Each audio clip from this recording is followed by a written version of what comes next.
Welcome to the Unstoppable Recording Machine Podcast, brought to you by Drumforge. Drumforge is a forward-thinking developer of audio tools and software for musicians and producers alike, founded on the idea that great drum sounds should be obtainable for everyone.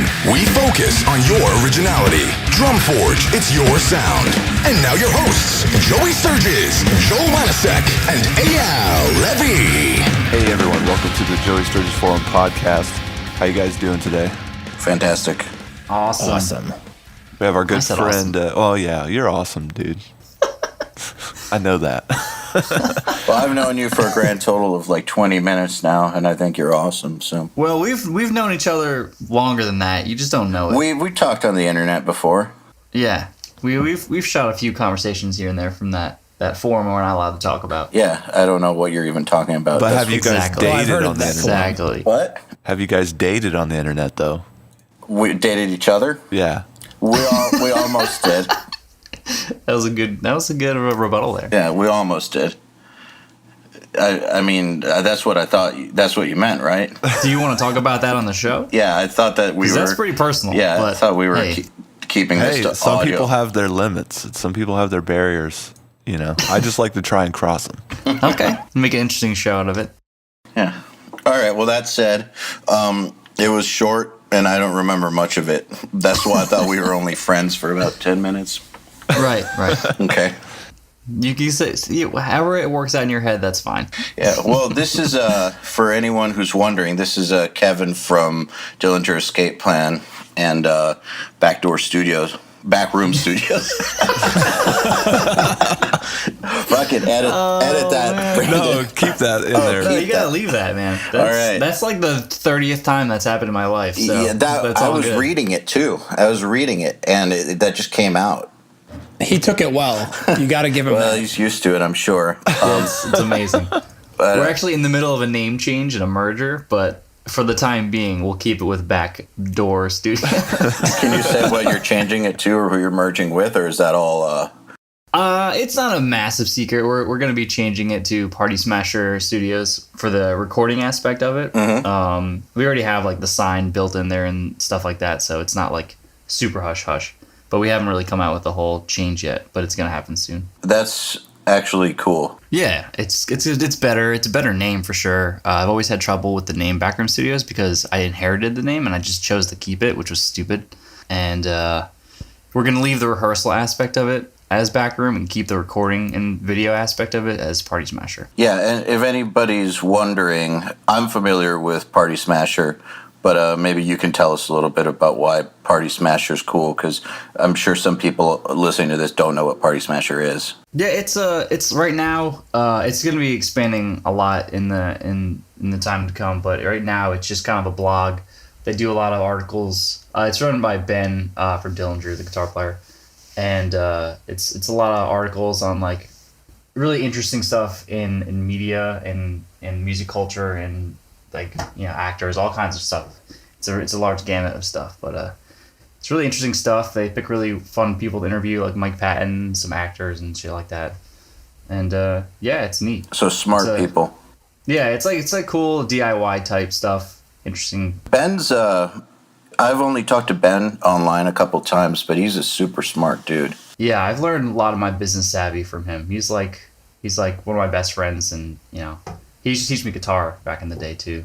Was he in Dillinger when they first is he an original founding member? He is the only original member. Okay, so I saw Dillinger when they were on what I think is their first tour with Mr. Bungle. Am I right about that? Was that the first U.S. tour? That's a long time ago. Yeah, that's way back. I know. It's like for sure. Well, they kind of blew my mind because back then that kind of music didn't exist yet.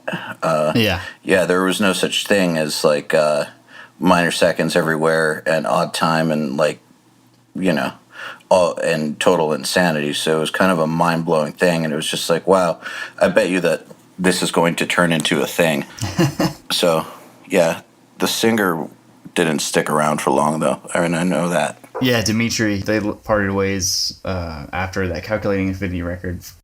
So you just joined how long ago? I know that I've got a time warp for the past few years, but So it feels like 2 months ago to me, but I'm sure it was like 3 years ago now or something. It was last year, early, like a little bit around this time last year, where we were going through the audition process. It was a long process. I've known the guys for a long time now. Well, you used to tech for them, right? Yeah, I used to be their guitar tech and stuff like that too. So it's a very weird story about how it came out, but you know, I weaseled my way in essentially. Care to explain? Sure. I'll see if I could do this whole thing, like the skinny version of it. Well, think about it in terms of somebody listening to this show who plays guitar and wants to do a studio and is looking for ways in. And I think one of the best ways in is to get into a band, because people will record with you if you're in a band. So just from the perspective of like up and coming producer or whatever, like / guitarist, maybe you could explain it from that perspective. Sure, totally. And I tell all my interns that too, is like, if you really want to get anywhere in this industry, you have to play some kind of music. You have to be involved in some scene of some kind.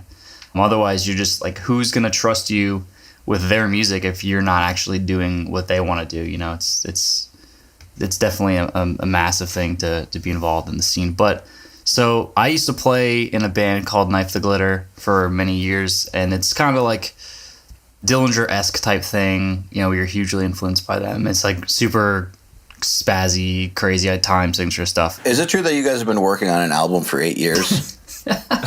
we started those songs. I think we wrote those anywhere from like around 2007.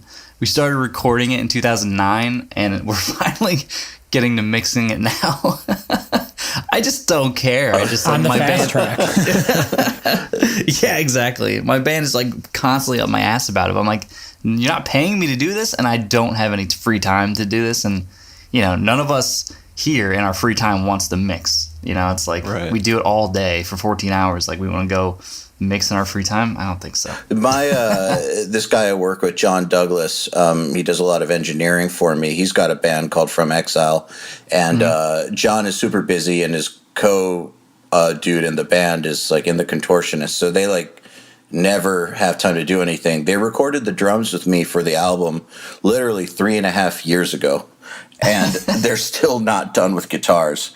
Oh man, so sounds like another band that we both know. Oh yeah, but that's been done for 18 months. But I know, at least. Yeah, right? Yeah, it's been done for a while. But okay, sorry, continue.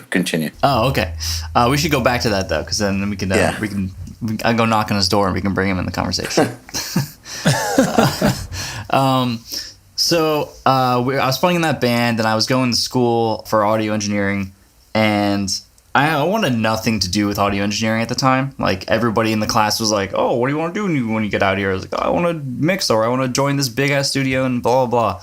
And I was just like, I just want to play on the road, and I have really no aspirations of doing the audio thing. It was just kind of a thing because my parents at the time were like, "You have to go to college."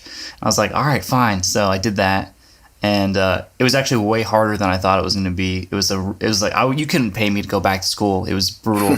Especially doing like classical guitar at the same time as the audio engineering class was, of course, it was pretty, it was awful. But you can't fake your way through classical guitar. No, I tried though. I definitely tried really hard. That's hard to do. Yeah, there was these juries at the end of every semester where you had to sit in front of a panel of judges, like the teachers and stuff, and you had to play these songs, and they had all the sheet music in front of them, and you had to read the sheet music and play the parts. So the first few times, I did like typical like Bach, Beret, or whatever, like, you know, the regular standard crap. And the thing that sucks about that is it's all about not just hitting the notes, but the inflection and the expression of that stuff. So it's really tough. But so then the last time I was like, I'm going to do something so ridiculous that no one is going to be able to follow it. And it's just, if I mess up, it doesn't matter. So I picked this toccata that was like, it just sounded like a Dillinger Escape Plan song, but it was like 10 minutes long. I honestly think I blacked out halfway through because I don't remember what happened, but I think they just told me to stop after a while because it just sounds literally like I was hitting random notes. That's how ridiculous it was. But they passed me for some reason. I don't know why. Okay, that's the new strategy. Just to get you out the door. Probably. It's like, all right, fine, get out of here. This is terrible. It's definitely music they did not like, for sure. But so do you use that classical vibrato when you play electric now, or did you have to relearn vibrato for electric? I think I still use the similar technique. I honestly was never, in my opinion, very good at classical guitar. I just had to like get through it. Like the dudes in that school, it's mainly like a jazz program, and the dudes in that jazz program, they pick like 2 people a year to pass, and everybody else they tell to go home. It's not like Berkeley where they accept everybody. Oh yeah, they definitely do accept everybody. Yeah, well, it's a great business move because they just take everyone's money and then they just all drop out. That school is rich. Yeah, I mean, when you charge that much and you have that many people, it's a great marketing scheme. But yeah, it's just I had to try out twice for the program, and I failed the first time. And another guy who was a buddy of mine who was trying out was way better than me, and he failed 3 times. I don't know what happened, but yeah, he's a crushing guitar player even today. I feel like on those entrance exams at schools, a lot of it depends on how, if the dude grading you or the panel likes you personally or not. Because I went through a few of those when I first got to Berkeley, and the first time I went through those, the people clearly didn't like me, didn't like that I wasn't a jazz player. So they gave me, Berkeley has a 1 through 7 point system, like 7's like it's in every category, like reading, improvisation, technique, like all this shit. And it's, you know, if you're 7, you're God. If you're 1, you suck. And so I would say I was a 5 when I got there.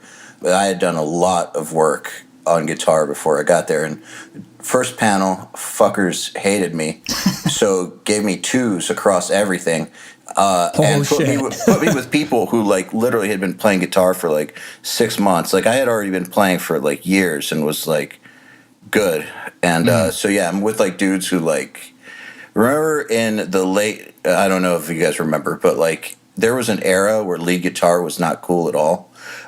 Yeah, like the early 2000s, late 90s. Yeah, that's when I learned how to play guitar. Okay, so yeah, so putting me in with a bunch of people who hadn't played guitar much meant being around people who were really, really underachievers. But then the next time I took the panels, I got all 5s like I thought I should. So I don't know. I kind of feel like it's, are the teachers hungover? Do they like you? Like, what is it? Yeah, I think You that's had a big too part much of beard it. for them.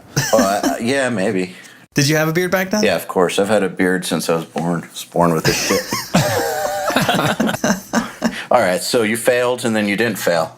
Right. So I eventually got in the program. I mean, we don't need to put that in here, but yeah, that's what happened. And then I was in the program, going through it, and I was playing in that band at the same time, and we had always just practiced in like the singer's garage or the bass player's garage or just a garage. We never, at this point of playing the band for like 7 years or something, ever had to pay for rehearsal. So we got kicked out of our bass player's parents' garage at this point because they moved out to the woods, be alone and have like solitude, and all we would do is just bring awful sounding noise every weekend.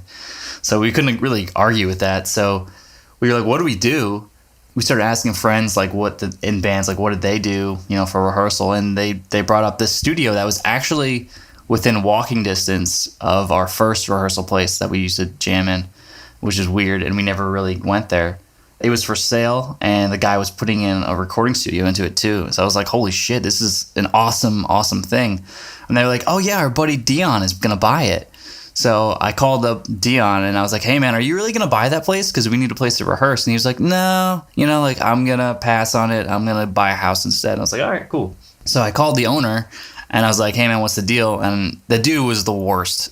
He's like a crazy cokehead dude that like, I can't explain it to you unless you ever met him, but he's the kind of guy. How old was he? He's older. He's like, but at that time, he was probably like almost 50 or something. And so it's from an older school rock generation burnout. Yeah, but burnout, but like on like a new age, like Born Again type thing or something. So he would just bust into your rehearsal room mid jam and just talk to you for an hour, and you couldn't escape. Like there's nothing you could do. You just had to sit there, like stop your song and just entertain him because he owned the place. And everybody would tell me this constantly. Rehearsal Punisher. Yeah, he was pretty bad, man. He was really bad. So Dillinger was actually like the first band to ever rehearse in his space. So the lore at the time when I was growing up was that Dillinger, rehearsed there, but you couldn't go there because it was like private kind of thing. So when I took over that studio eventually, they were still there, and that's how I kind of reconnected with the band because Ben had given me guitar lessons like years ago in college, but then he went on tour and stuff like that, and we kind of like lost contact, and then we reconnected back at the studio. And then I was playing in that same band, and he had heard us play, and he liked it. So he took us out on tour, just the three of us, because we were three-piece. And it was pretty rad because they had a big bus, and they were like, we didn't have anything. So they were like, you guys want to just crash on our bus for the tour, and like you can do merch for us or whatever, and like help us out, and that, and you can stay on the bus. So it was like the best situation possible. We couldn't really say no to it. Nice first tour. Well, it wasn't our first tour, but it was the first real tour. First, beneficial tour. We toured with like bands like Psyopus. I don't know if you remember that. Oh yeah, I've toured with them a few times actually. Okay, so you know Chris and the guys. Oh yeah, I've known a few different lineups. I got to watch the one lineup that imploded on stage when Chris and the singer got into a fist fight. Was it I can't remember his name. The shorter guy. The short guy that looked like a pirate. Yep, dude. That guy was an animal. He would just get drunk as shit at like bars and stuff. I don't know if I probably shouldn't be saying this. I don't think he's in the scene anymore. I remember touring with him, and the shows would get rowdy, and he would literally just bring people on stage and beat the shit out of them. Yeah, that dude was definitely like had something going on. Yeah, he was like 5'5". Yeah, and he was like flipping people over and stuff. It was amazing. It was like a miniature Incredible Hulk. and then the band had a fight on stage. Oh wow! Eventually, that's amazing.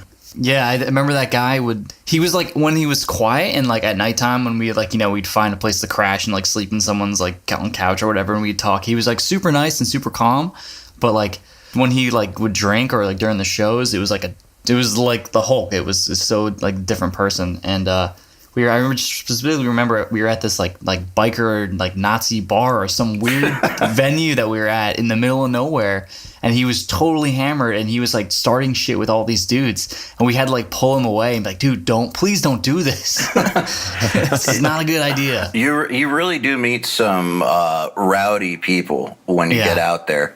Yeah, it's something that I feel like I didn't appreciate it while I was touring so much because I was so busy focusing on touring, but like in real life I don't meet that many rowdy motherfuckers. Well, do you ever get out of your apartment in the first place? Oh, I just mean in the past 5 years of being like all studio and all our internet stuff and everything, like clearly you're not going to end up at a Nazi bar in West Virginia if you stay in your studio all the time. Well, Joel, you've toured. You've seen some interesting things as well, right? Oh my God, yeah. I mean, South America. I could go on for hours about some of the stuff that happened. We're going there in April. Tell me all about it. Where are you going? I should pull up the itinerary. I don't know. I know Chile's in there. Oh yeah, okay. I've been to Chile, and I was in Peru, Chile, Bolivia, and Ecuador for a day in Ecuador. Mostly in Peru though, and it is so freaking wild down there. Like I don't know if anybody works because they're always at the bar. Like they'll be at the bar until close at 5 or 6 in the morning, and then you'll come back after you kind of sleep a few hours later, and they're still at the bar, and then they're there all night, and just like no one ever leaves the bar. Oh wow. It's the craziest thing. They're all like coked up and drunk, and it's just wild, man. It's a fun place to go. Everybody's really, really friendly. They love their metal down there. Like they'll all get in arm lock and do like a line headbang and shit. It's wild. It's like stepping into another era almost. Yeah. Like I remember one guy, okay, this is crazy. So we're playing in Ecuador, and there's this dude just kind of like, throwing metal signs at us and flailing his hand, pumping it, and he like smacks his finger on the edge of the a stage, right? And it's wood because I mean we're at like some dive bar where they crammed like 200 people into a space that would be fire code 75 in America.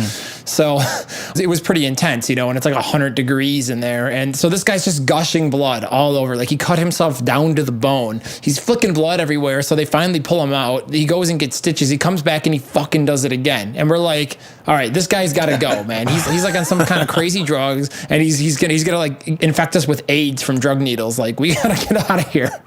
It was just shit like that happened all the time. It was a lot of fun. Oh man! So apparently we're going to Argentina, Chile, and Brazil. I think those are the three. I've never been to Brazil or Argentina, but Chile is really, really not awesome. Everybody down there is really friendly culturally. It's a really fun place to visit, and the people just love metal and will embrace you with open arms. And I mean, I was in like a shitty local band back then too, so we just got hit up by a promoter. He's like, you want to come down and tour South America? We're like, fuck yeah. And we just did it. That's awesome. So they just like put your flyers all over the streets, and, you know, they'll come and they'll fill up the venues. And, you know. Only in South America can Dark Funeral headline and bring 3,000 people.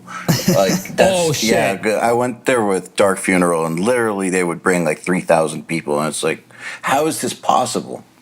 But, okay, so Iron Maiden and Manowar, the two biggest bands down there, like at least they were when I went. That was 2004, but all my friends that are still down there that I talked to. I'm sure they still are. Yeah, dude, like I remember one night we went to the bar in Lima in a place, it's called Club Creepdo in Miraflores, and it's the awesomest metal bar I've ever been into. It's so much fun. And it was always packed every night we were there. It was kind of like our home base. And then like we went there one night and there was just one dude other than the bartender, like laying there on his arm, literally crying. And we're like, what happened to that guy? And the bartender's like, oh, dude, Iron Maiden's in Chile, and he saved up his whole salary for 2 months to go, and he missed the bus because he passed out and got drunk.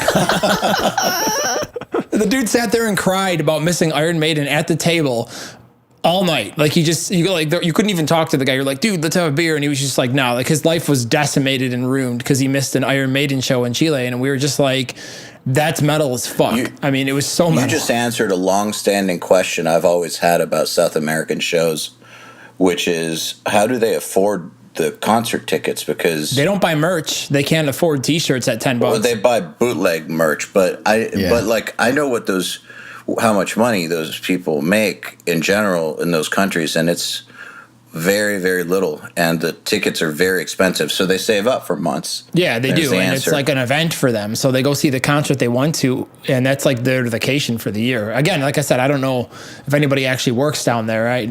Just 24 hours a day partying, but man, it's a great place to go. It's just so much fun, and we had so many positive memories, and all the people there were really, really friendly. So you're gonna have a lot of fun. Cool. If we make it back. I would just suggest not like no shanty towns. Don't go leaving your hotel at night and stuff. Yeah, and stay away from groups of like 80 kids, dude. They'll mob you and rob you and shit. And yeah, they told us all these crazy stories down there that scared the shit out of us, and we're like, okay. But I mean, the thing is, everybody's like 5 feet tall down there, and the guy in my band was like 6'2", and he had his head shaved, and he was just a really mean looking dude, even though he was like the nicest guy. So like he was this towering figure. So I'm like, all right, we're good. We didn't have any problem. Yeah, and the other thing I would say is, I don't know. I'm just gonna say, be aware that your bus, unless are you flying from place to place? It's so there's no bus at all?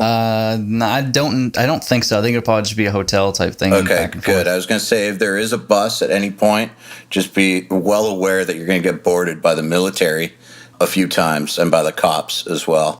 Yeah. Yeah, that happens. They're looking for stuff, I bet. Probably. Yeah, they definitely are. It's really fun. All right, so we keep on veering off because This has been a fun episode. That's okay. I'm having a Tour great stories, time. man. Yeah, shit. Yeah. So basically, wear a full body condom on stage so you don't get AIDS. But all right. So Finger flick the blood AIDS. So you're going to South America, but so he took you on tour, and you had done shitty tours before that. That's your first like real tour, right? We did this one we called Disaster Tour, which was like with another local band. We went out to California, and we almost didn't make it back because our vehicle broke down, and it was diesel.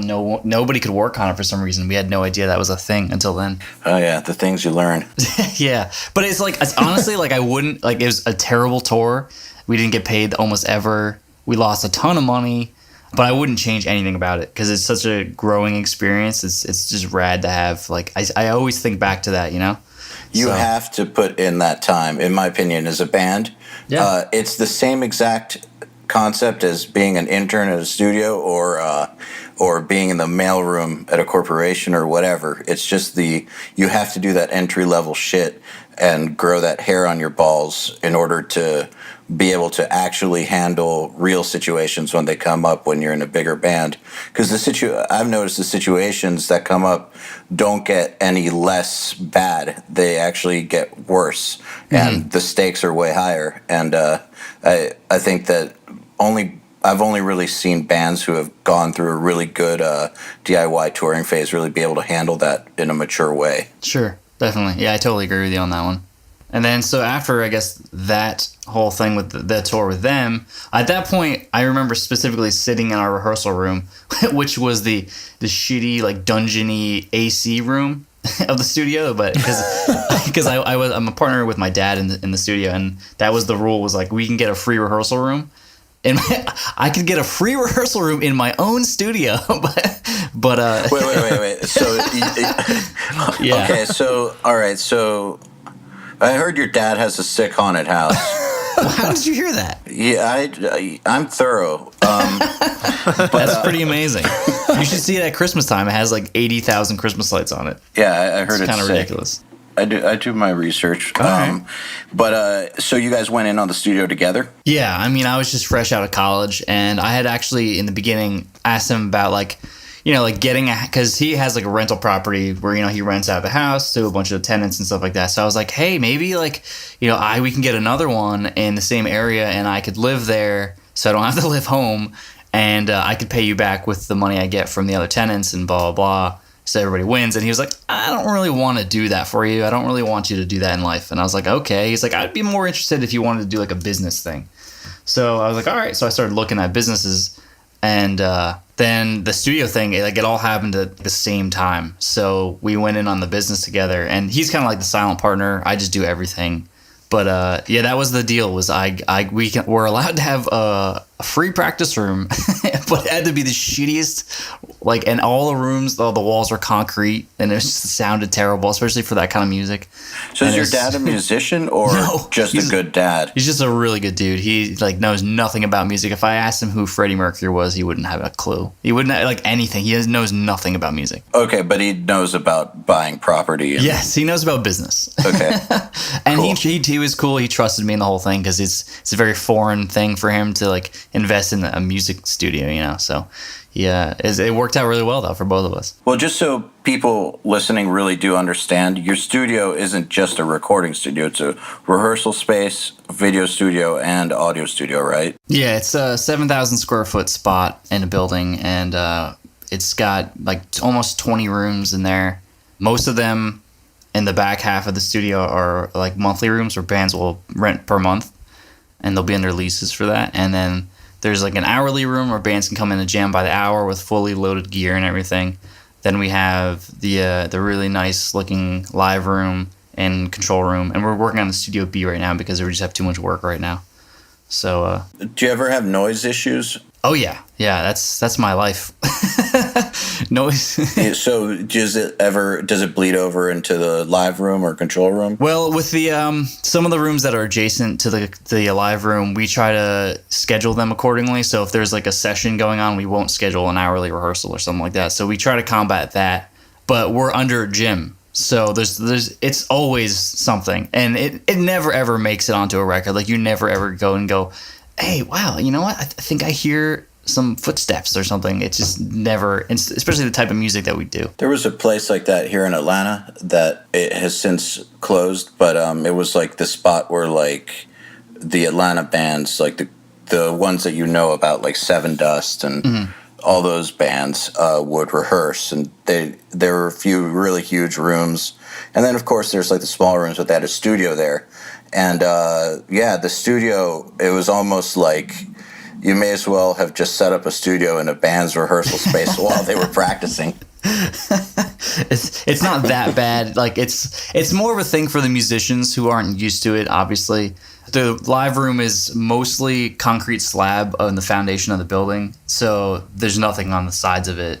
There's only that one room that's like we schedule the hourly stuff with, so that's pretty good. But you know, it's like the gym is constantly annoying the shit out of me, and us them. You know, we blast metal all day up there, so I can't imagine what it's like for their like parents that come in and just like, oh my god, what's happening down there? I can only imagine. Yeah, because some of these bands like crank really loud, but you know, we make it work. I haven't had any complaints really, except for the odd like stare when it happens. Like, what is that? I'm like, don't worry about it. It's nothing. So you had the shittiest room of all. Yeah, we had the shittiest room, and I remember we were just jamming, and like we really looked up to Dillinger at that point, you know, like all of us in the band. And we were just saying, like, if we could ever just play a show, like open a show with them or something, or maybe do a tour, that would be it. Like we can stop after that. You know, that would be the best thing that we could do with this level of, you know, a band. And then we did that tour, which was amazing for us. You know, actually playing from a packed house every night. You know, not like major big venues, but like packed room with Dillinger energy is insane. It's still 1,000 cap rooms and 1,500 cap. Yeah. Sure. I think the tour that we did with them was a smaller tour, where we were doing like smaller clubs and stuff like that. But it was like unnerving how intense it was. I'm sure. Yeah. So then when we got home, we played like one like coming home show with like a really killer band called like Dysrhythmia, and it was a good show, and it was still like, but it wasn't the same. It was just like, oh, man, we just did this awesome thing, and now we're back to like the local circuit thing. So I've played with them. They're awesome. Colin is unreal as a musician. Yeah, a long time ago. But so yeah, you were like, man, if it ain't a real tour, fuck it. Well, it was just like we got spoiled, and then we were kind of out of gas at that point anyway. So we were just like, let's just call it, because it was such a good, you know, like high point. Let's just not bother with it anymore. So we kind of just like not broke up, but we just decided to just not do it anymore. And then I just stayed in contact with the guys, especially Ben, who's like I said, like one of my best friends. He lives like really local to me too. And over the years, like they, you know, were doing their thing, and then just, you know, within the last year or so, the guitar player was leaving after they toured with Nine Inch Nails and Soundgarden. And so then I was like, just joking, like not even serious. I was just like, do you want me to play the parts? You know, like I didn't even think I could, honestly. Like it's super difficult stuff. And I was just like a joke. And then he was like, you want to? And I was like,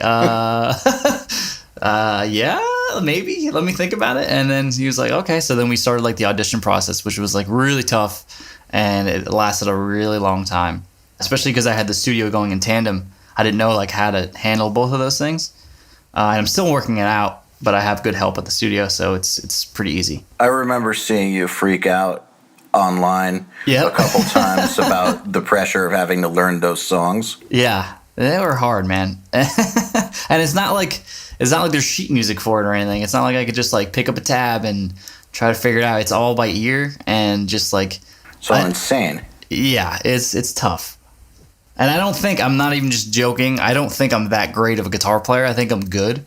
But so it took a lot of hours. So what can you describe your process for learning this stuff? Because I don't know, learning Dillinger stuff seems like you'd really have to like break it down into micro sections, and like at least the way I would probably approach it is to just break it down as much as possible and memorize like a tiny thing and then another, and then sometime in the next 10 years I would know the whole song. That's exactly what I did, though. I just tried to expedite that really quickly. I remember the first time I heard, this is the song Prancer off the last record, the intro. The first time I heard it and had Ben play it for me in person, I didn't understand what was happening. I like, couldn't follow it at all. And I was like lamenting learning. I was like, oh, this is going to be terrible. And I sat down with the track, and I just like you said, I looped the first like 4 or 5 notes until I got the rhythm. And then I would just like finally get that after like 10, 20 minutes. And then I would add in the next 5 notes, and then I would go back and play the 10 notes. And I would just keep adding to this piece, and eventually I would get a song. eventually, yeah, it took forever. And then I would play in front of Ben and be like, how close am I? And then he would correct me on when I was wrong and such. But that's the process. Does he know music terminology, or is he just one of those dudes who plays it like he hears it? And yeah, I mean, he knows it well enough, but he's definitely more of a feel player than he is like a technical, like schooled guy. You know, there's definitely those guys that come from like the jazz kind of vibe. And can cite every mode of every scale, you know, and every spot. Like, would he be able to tell you, like, this isn't 7/8 going a 7/8 emphasis on the 4 and the 6 or something? No, okay, I don't think so. Not to say that he couldn't, but he's usually not that kind of person. He writes, but that's not how it was. The music was explained to you. No, and actually, that's where my background is, because from my old drummer in that band, who taught me like everything, was very rigorous in the whole rhythm thing and time signature thing. We would write out all our parts notation wise and stuff, and that's where I come from. Because so when I was going to Dillinger, I would ask them like you know, is this on the anda of the 7, or like where is it in the phrase? Because I'm not locking it or something, and it was hard for them to get that across to me. They were just like, you got to feel it. It's like, damn it. So they're just naturally better, and I need like the rule book, and they just like are the rule book kind of thing. That's really kind of fascinating to me, because that's kind of freaky, actually, to just kind of feel that kind of music. Like, what kind of wires need to be like? I don't want to say crossed, because Dillinger is an awesome band, and Ben's clearly a brilliant dude. Yeah. So, and cool. So I don't want to say crossed, because crossed implies bad. But like, something in the wiring is different for sure, to just be able to feel that kind of stuff. Yeah, I mean, I don't even... The first time I heard Dillinger, like my band at the time was getting into them, and they had told me, like, you got to get the CD Calculating Infinity. So I went out to the store, because, you know, I didn't want to be that guy that was like, no, I'm not gonna listen to this. So I went to the store and I bought the CD in like the whatever store it was, FYE or something, and put it in my car and just started listening to it, and I hated it. I was like, I don't understand what's happening. It just sounds like a mess. So I gave it away to another friend. I was like, I don't want this. I just can't get into this. And then it wasn't until like years later where I tried it again. And my ear I wasn't into like super heavy music at that time. I think that the heaviest thing I had listened to was like Poison the Well or something, which was not that. No. And yeah, so my ear wasn't there yet. And then so like, you know, gradually the guys kept like you know, shoving more heavy music down my throat and stuff, and you know, we would get crazier with the band. And then slowly I tried it again, you know, listening to it like in like a year or two, and I was like, oh my god, what the hell is wrong with me? This is unreal. Like I still don't understand it, but it's so like I can actually hear it now. So how long would it take you to like learn a song? God, it's tough, because it was like, you know, I would work in the studio all day for like 10 hours or something, and then I would come home at like 10 p.m. and I would have to spend from 10 to like 2 in the morning trying to learn a song. I was just so like tired. All right, that's great to know. I just kind of want to talk about that for a little bit, just how much work that actually took, because I get asked that quite a bit, like, how do I get into a bigger band? Or this band says they're auditioning. Do you think you could like talk to them for me? And it's like, yeah, right. But like, I think that a lot of dudes who think they are committed think that they could possibly get into a bigger band. And I find that a lot of people, and this isn't their fault, they just don't know any different, but a lot of people don't understand how much work it actually does take. And yeah, it could be that you have to work 10-hour days in the studio, have your ears and brain completely shot, and then go home and practice for 4 hours. Yeah. It's I mean, it's the only option I had, you know. I was auditioning against another guy, you know, I won't say who he is, but he was in a good band, and he was a good guitar player too. And I was just like, that kept me going. It's just like, I don't, in a way, like if I didn't get in because like I wasn't good enough or something like that, that would be acceptable. But if I didn't get in because I lost to somebody else, I would be so pissed. So like that kind of just kept me going too. I was just like, I really want to just, you know, I want to do this. And, you know, everybody around me was super supportive too, which was really helpful. You know, all the guys at the studio that I would like, I didn't want to tell many people, because, you know, you don't want to say, oh, I might join this band. Exactly. Yeah. don't want to do that. So I told like a few like close friends and stuff like that what was going on in my life, and everybody was like super supportive. They're like, dude, you have to do this. So that really just reaffirmed it. And actually Will Putney did too. I spoke to him. I was part of that conversation. Yeah. You know what, like the fact that you were hesitant about it, I've actually seen that before. A few times. Like I helped a few dudes leave their local bands and get like real gigs. Yeah. In the past, like just when I would know that a touring band like lost a guitar player, if I had recorded a guitar player that I knew needed to get beyond the local scene. Right. Like Ryan Knight, for instance, like who just left Black Dahlia, but like I don't know if you're familiar with his playing, but he's godly, and he was always godly. It was just one of these things where it's like this dude does not need to be in a local band. But the thing is that every time that I've tried to do that, dudes are hesitant to leave their bands or hesitant to like take it on. So when I saw that you were a little hesitant or not sure about it, I was like, oh yeah, I've seen this before. you gotta fucking do it. Yeah, you really do. It's just, it's tough. Like, I guess I kind of thrive in putting myself in like really tough situations. In all the bands I've played in, the first one, the one after that, which was called Mothership, which was like a crazy prog band with like 4 keyboards and all kinds of ridiculous. It was like kind of like Yes on crack in a way. And I just always put myself in these bands where I'm the shittiest member. And I get better just because of my surroundings. Like same thing with Dillinger. Like playing with Billy, the drummer, is unreal. And I've been spoiled because I've always played with really, really killer drummers. But man, it's super humbling, and you're pretty much constantly playing catch up because those guys are so talented, and it's just like raw. Because in the studio we see talent all the time, but it's like when you see like raw, like natural talent, like it's just like holy shit, like these guys can play, and they don't need to know all the rules. They like I said, they create them. It's crazy. I think if you make it a goal in life to work with people that are smarter than you and play with musicians that are better than you, you're probably going to do okay.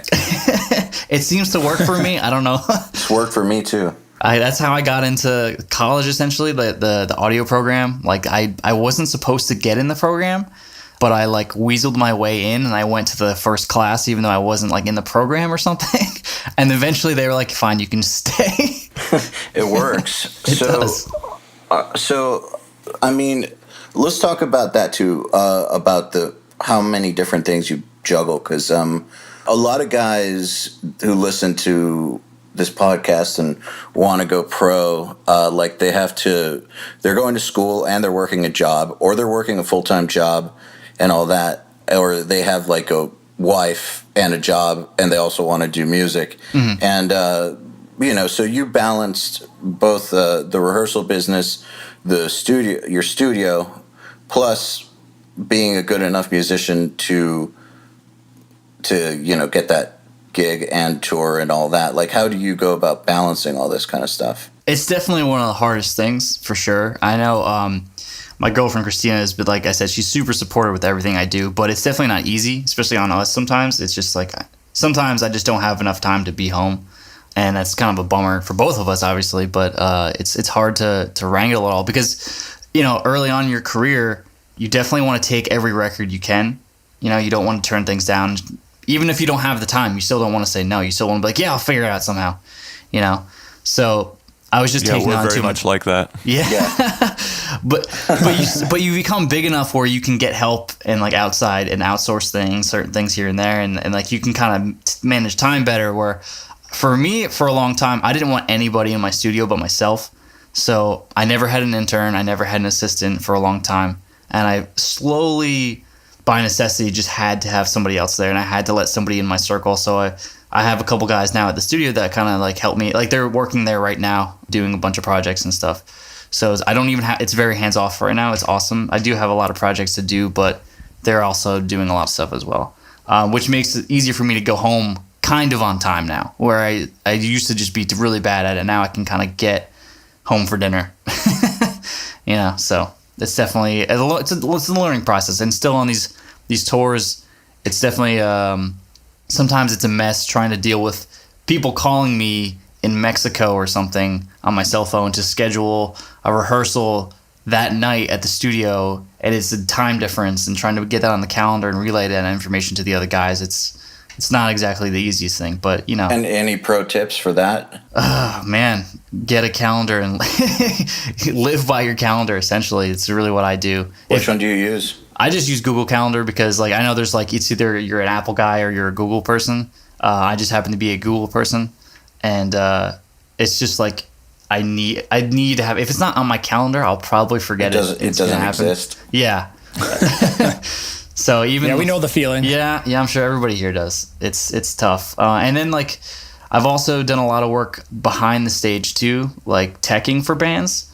So I really feel like it's important for guys who are trying to come up in this world to not like look away at other opportunities. Like if somebody comes up with you and asks you to do something, just whatever it is, a gig, just do it. It doesn't matter what it is. You know, even if you're not qualified. I was talking to someone yesterday who works with a lot of really big bands like Between the Buried and Me and stuff like that. And he's doing a gig soon, and he thinks he's maybe not qualified to do it, but you know, he knows the deal. He's been on tons of tours, and he's like, I just got to learn it. So he came in the studio and just like reheading all my like drum sets and tuning them and learning how to do that, just putting in the hours, just because he knows like he can't do the job maybe that great yet, but he's going to take the job and he's going to learn as he goes. And that's that's the attitude you have to have. You have to throw just yourself into the deep end. Yeah. Absolutely. Well, that's what'll make him great at it too. I mean, it's just that sort of conquering attitude and execution, really. Yeah. Plus, if you say no, you probably aren't going to get the opportunity again. Yeah.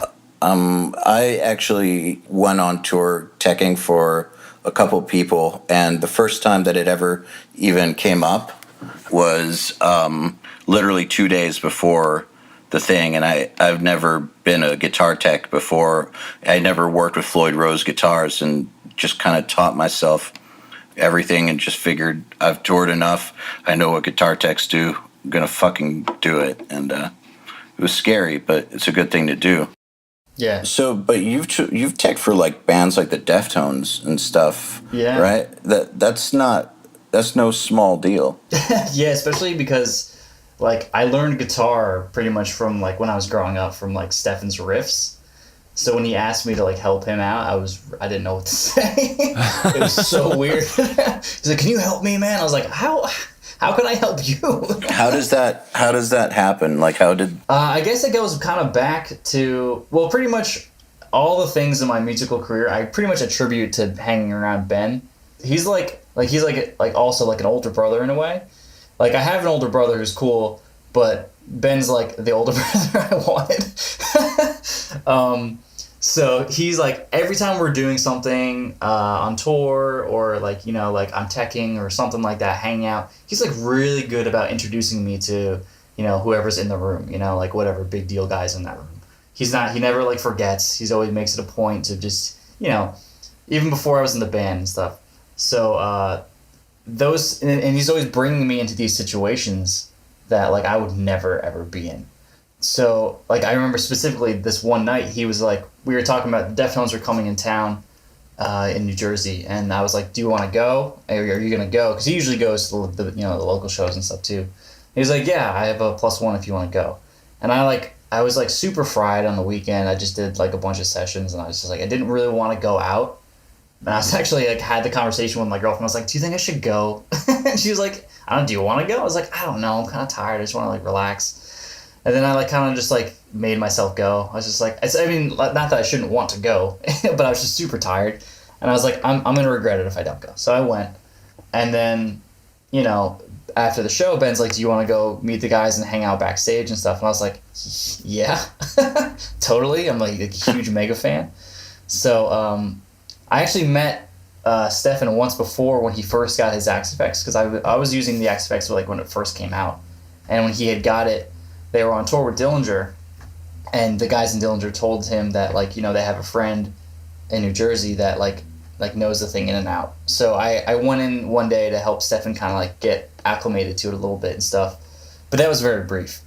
And then so at this show in Montclair, New Jersey, I met him again, and he was just kind of sitting on the steps, and he just looked kind of sad.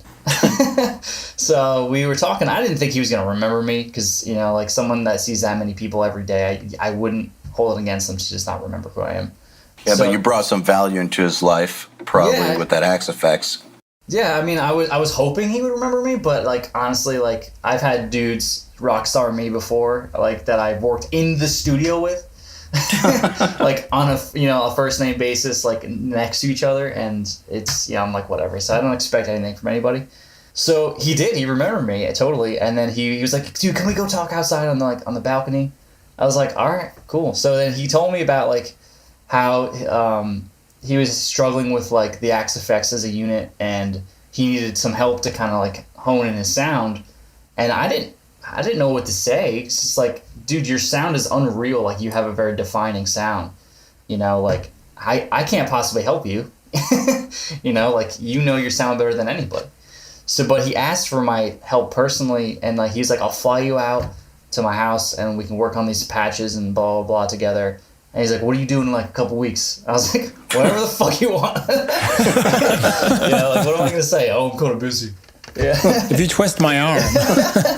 So I went out there and we went over his stuff, and started the relationship then. And then after we worked on the patches for like a bunch of the records, he was like, would you want to take these out on the road with me and kind of like work on them and tweak them out on the road, because obviously the stage environment is different than a control environment.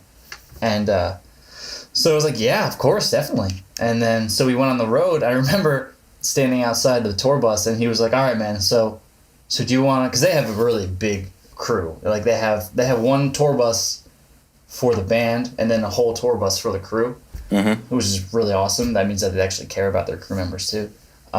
So he was like, do you want to be on the band bus or the crew bus? It was like a trick question. I was like, really? You're giving me the option? I was like, I definitely want to be on the band bus. He's like, okay, I was just making sure. So wow. That was so unreal. Like that's kind of like a badge of honor. It was unreal, and at the same time, like I could tell, like everybody in the crew is super nice, but I could tell that they were like, "You're a fucking dickhead." Yeah, that'll happen. But I mean, everybody was super cool on that tour. Everybody was super helpful, because I'm like I said, I'm used to being the new guy, and I'm used to like not knowing what I'm doing. So everybody's very, very helpful with like telling me what to do and like how people like their stuff, and like getting acclimated to everything. One of my favorite dudes on the crew was Aaron Harris, who used to play in ISIS. He's man, I feel so bad for them. They can't even talk about their band anymore. I know, it's like you say used to play for ISIS. It's like he's in Syria. It's like so. All right, so he would play guitar in ISIS. Drums. Oh, drums. Okay, yeah. Sorry. Aaron Turner was the guitar player, singer guy. So this is Aaron Harris. Yeah. Okay. Like super smart guy. Also like another engineering production guy. Does a lot of good stuff, and he's like really quiet mannered, but he's so smart and so helpful. And the way he tuned Abe's drum kit, every night I was just like watching, like, dude, can you teach me that? Because you do it so well. And Abe plays like a monster anyway, but just learning all those little things here and there is definitely helpful along the road. And I'm sure that's made you a more valuable band member too. Yeah, I mean, I've always wanted to, if any way I can add value to something, I try. Like I told the band when I, where maybe I'll fall short in this area or something like that, maybe I can make up for it in another area. Like, we can use my studio for whatever we need to. Just the other night we were there working on some kind of like a new project with there's this crazy string trio in like New York City area that did like a couple Dillinger covers, and it's insane sounding. Like they covered a song called 43% Burnt with strings. Nice. That's crazy. And it sounds great. I mean, it sounds insane, but it sounds great.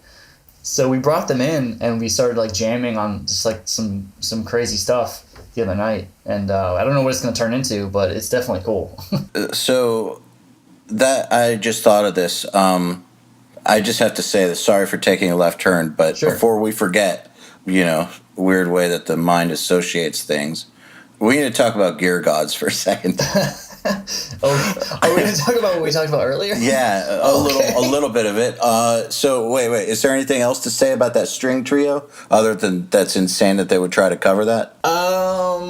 They're super talented. Like again, being in the room with them, it's just like I don't belong here. I really do not belong in the room with these guys. But it's an honor to be there and just like seeing them shred. And it's weird, like I had not heard the track we were working on before at all.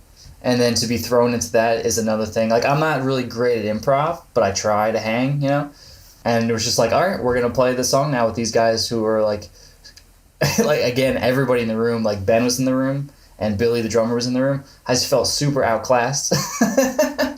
But that's a good thing, though. It's a good spot to be in, and it's the worst spot to be in, but it's also a great spot to be in because you kind of watch this magic happen in front of you all the time. I just feel like that's the kind of attitude you need if you're going to keep on advancing and keep on being valuable to other people. You need to kind of feel humbled, or else I feel like you'll get cocky and lazy. That's just human nature. I mean, I've said this before, but the best example I can think of is that Jeff Loomis still takes guitar lessons because he feels like he's still got shit to learn. If he didn't think that way, he probably wouldn't be as good as he is. Right. Alex Golan's the same way. He still takes guitar lessons too. Like, Does all he? The time. That makes it figures. No, who doesn't take guitar lessons? Yngwie. I wonder if he's the lesson. Yeah, I wonder if he's ever taken a lesson in his life. That's a good question. I kind of doubt it. So, all right, let's talk about Alex for a second. It's gonna jump right into it. Yeah, we have to because we're running out of time. And this just needs to be said. Alex Nasla from Gear Gods. I learned something amazing about him today.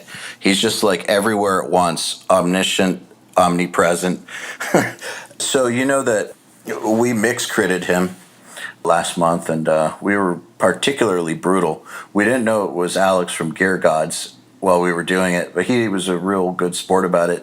But then he won one of our giveaways, which I just found out today. Which one did he win? He got a gift certificate, and he used it to buy monitor stands. Yeah, so the Sweetwater one? Yeah. Yeah, so I guess that was our, like, consolation prize for getting trashed on the mix crit.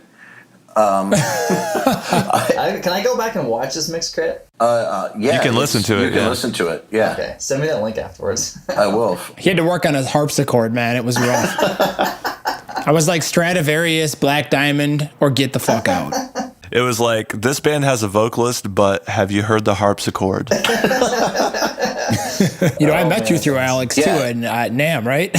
Yeah, at that pool party. That's where I was going next. Alex is like the center of the world right now. Like, what's going on, man? It's a really weird place we live in, that's for sure.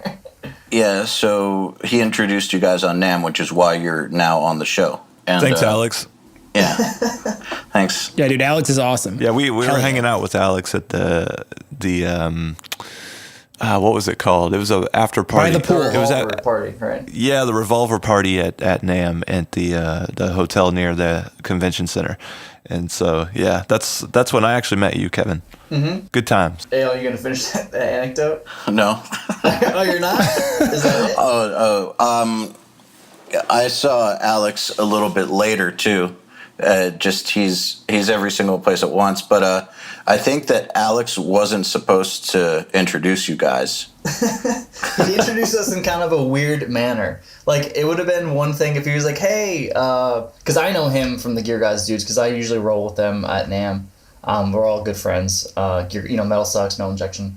Yeah, those guys are awesome. Yeah. They're good. They're good bros. And, We love them.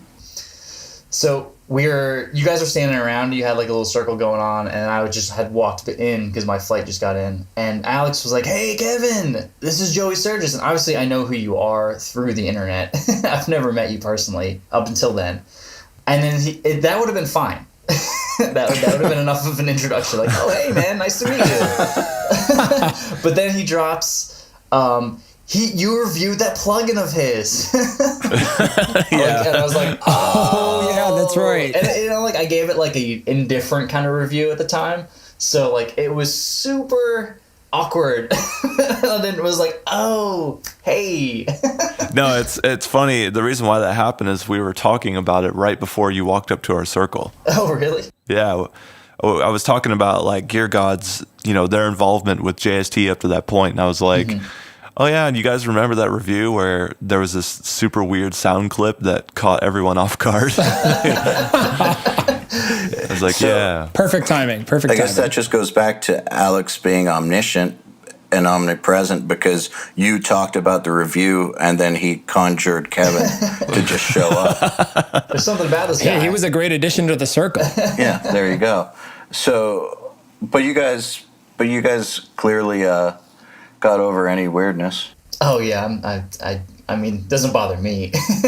I'm sure it doesn't bother Joe either. No, I've been a fan of Dillinger and so for me it was a pleasure to just be talking to anybody associated with him. So it's pretty cool. But awesome, then to thanks. find out that he did the review, I was like, oh, okay, cool. Yeah, I didn't care if the review was bad or good. I was just like. I didn't know at the time. Almost pushed him in the pool.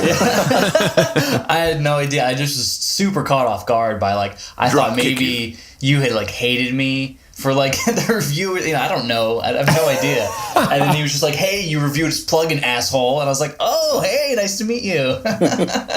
Maybe if the plugin hadn't have done very well, then maybe I would have pushed you into the pool. But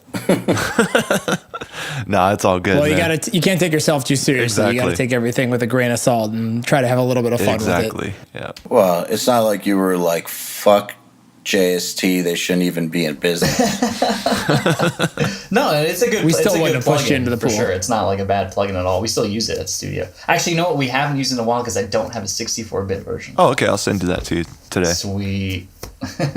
So that's cool. Still use it. Yeah. All right. Well, then that's our shout out to Gear Gods. What do you do with them, by the way? I don't know. I'm kind of like the weird redheaded stepchild of that crew, I guess. Really good friends with Frank from Metal Injection. We hang out on a regular basis all the time. But the other guys, now we started doing some new stuff with Gear Gods called Ask a Producer. I guess they're trying to get more. And I think you did some stuff like that at one point, didn't you? For them? Yeah, in association or on their site or something. I've done so many different things with them. Yeah, I've done that sort of thing, and I've made a few videos for them that were kind of like that a while ago with this chick named Xena Coda. Oh, I know Xena. Yeah, but it ended up for Gear Gods, I believe. I've done so much stuff for people involved with the Blast Beat Network that I almost don't remember all the specifics. So I guess we started doing. We have some reviews that we've done with them, and then, well, actually, I could probably wrap this in. I don't know how much more time we have, but myself and Jesse Zaretti from Binary Code were actually maybe a year or two ago, probably 2 years ago by now. We're gonna start a website for gear reviews and local music. And it was good. We had this awesome layout and everything planned, and we had almost just finished it and started really going and delving into it pretty hard, and then Gear Gods launched their site immediately after we had started getting some ground on it. So we were like, well, we can't compete with that. There's no way. So we kind of just just dropped the whole thing. And then I started talking to those guys about that stuff. So we started doing some reviews and stuff like that with Gear Gods. But then they came down to the studio for the first time. And it's weird. That's how I met my Vigier rep, who's the guitar company that I use for Dillinger. Mm-hmm. I met him through Gear Gods, and that's how I got hooked up with that. And also that's how Frank from Metal Injection came down into the studio. And now we use the studio all the time. We do this thing for, actually, in February. It's Black Metal History. So we do these videos once a year. Last year it was there's this necrosexual guy who's a black metal dude who dresses in the corpse paint. He's a hilarious dude in person. And it was pretty much I played in that skit. I played the engineer producer who had to work on this guy's record, and he was the worst client possible.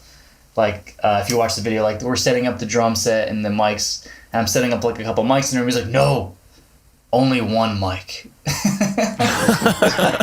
That's amazing. We set up the guitar stack and I have all these amps, and he just keeps we're dialing in the sound. He just keeps adding more and more treble, just keeps going, and it sounds terrible. Eventually, it just starts turning into white noise on the fader.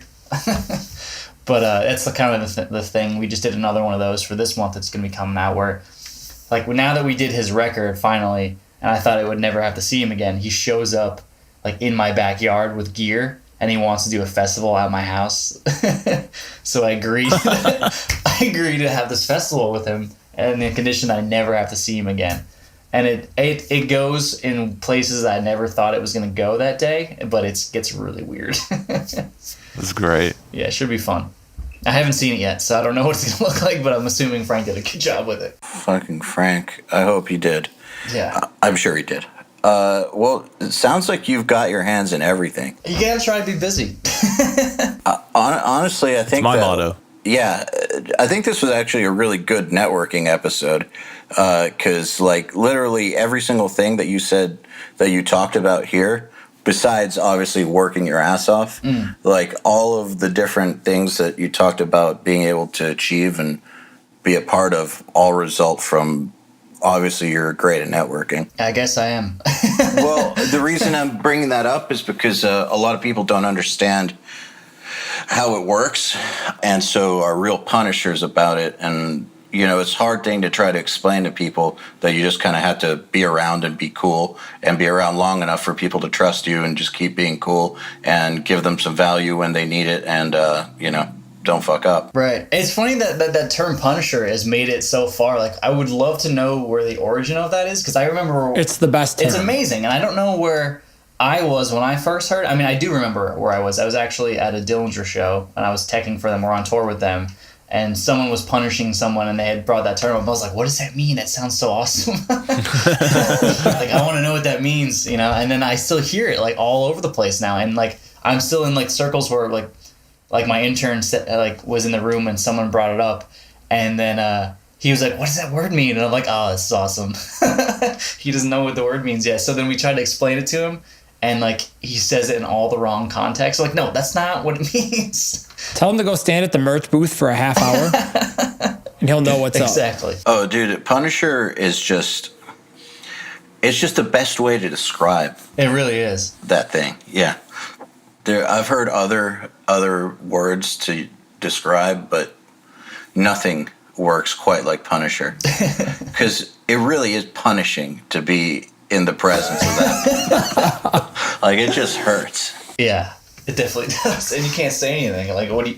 You have to pull someone aside, like, dude, come on, relax. It gives me... There were a lot of Punishers in South America, man. I got cornered by this one guy, and he was like spitting in my face and screaming at me because the proximity there is a lot closer between people. Yeah. And it was just like, he was like right in my face. Like, I could touch him with the 2 or 3 fingers, and he was just screaming at me about, like, dude, is this band fucking shit? They're fucking noise. And I'm like, what are you talking about? Like, is it good or is it bad? Like, I didn't understand. It went on for like 45 minutes until I had security remove him. Yeah, don't be a Punisher. That's the moral of the story. But I feel like in South America, too, they're a little bit crazier than most places about, like, guitar picks and, like, memorabilia type things. oh yeah. Like, they are relentless about it. Not that it's not a big deal to give somebody a guitar pick, but, like, I remember specifically I didn't have any, or I only had like 5 left for the next show or something, and they were like unruly about it, and I was like, dude, I really only have like 5 picks left. I need these to play. No, you need to give the picks to me because I need to remember this moment forever. It's like, what are you gonna... And then it's like, at the time I didn't have like a signature pick. I'm like, you can literally buy this on Amazon or any place. It's not the same. You have not touched it. Yeah, it gets kind of weird, but hey, whatever. Yeah. Bring extra picks. That's the moral of the story. Yeah, give them the picks. Yeah, you get no, left yeah. alone. It's a learning process, you know. Now I have to buy a ton so I can know like half of them will be thrown away.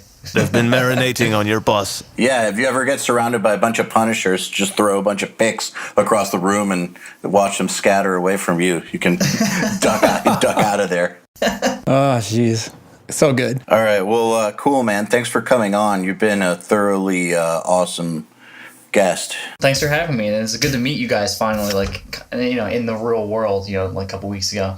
in the real world of podcasting ether. Yeah, thanks a lot, Kevin. Thanks for being on the show. Thanks, man. It's a pleasure. Yes. Real quick, Yes. Are there any links or anything you want us to put on here? Sure. The studio would be cool. It's just www.backroom.studio. It's one of those crazy new things where you don't have to have a .com. I don't understand it yet, but that's a thing. Well, there you go. Backdoor.studio. Backdoor.com is the site. Obviously, you know, the Dillinger Escape Plan. The Dillinger site's a no-brainer. And then, like, I guess maybe this other one that I started working with this company called Metal Beard Club. Mm-hmm. So for all metal beard dudes, you can get stuff like that. I know the beard culture is, like, insane right now. I don't understand it necessarily, but it's kind of crazy. Yeah, I'm sure you get it all the time from people. Oh, man. The more massive and gnarly your beard looks, the more weirdos come up to you and try to grab it. You know, I gotta say that kind of, it makes me uncomfortable. Totally. Because it's like, why are you hitting on me? That's kind of what it is, man. Like, I've had people just stop me and just be like, hey, man, I don't want to bother you, but I just want to compliment you on your really nice beard. It's like, wow. Like, it's so strange. It's kind of like walking up to a girl that in the middle of nowhere and telling her she's got beautiful eyes. It's just weird. Beardos. We'll call them beardos. Yeah. It's weird. Fucking beardos. Weirdo and beards. Beardos, yeah. for sure. But it's not just beardos, man. It's a lot of non-bearded people who will come up and, like, confide in me that they don't know how to grow one. It's like, well, don't shave. Like, there's really not much to it. There's definitely not much to it. Just don't. Just for men gel, the only way. Yeah, just don't shave. All right, man. Well, thanks a lot. Awesome. We'll talk to you again, hopefully. All right, guys. Take care. Shave you later. The Unstoppable Recording Machine podcast is brought to you by Drumforge. Drumforge is a forward-thinking developer of audio tools and software for musicians and producers alike, founded on the idea that great drum sound should be obtainable for everyone. We focus on your originality. Drumforge, it's your sound. Go to drumforge.com for more info. To ask us questions, make suggestions, and interact, visit nailthemix.com/podcast and subscribe today.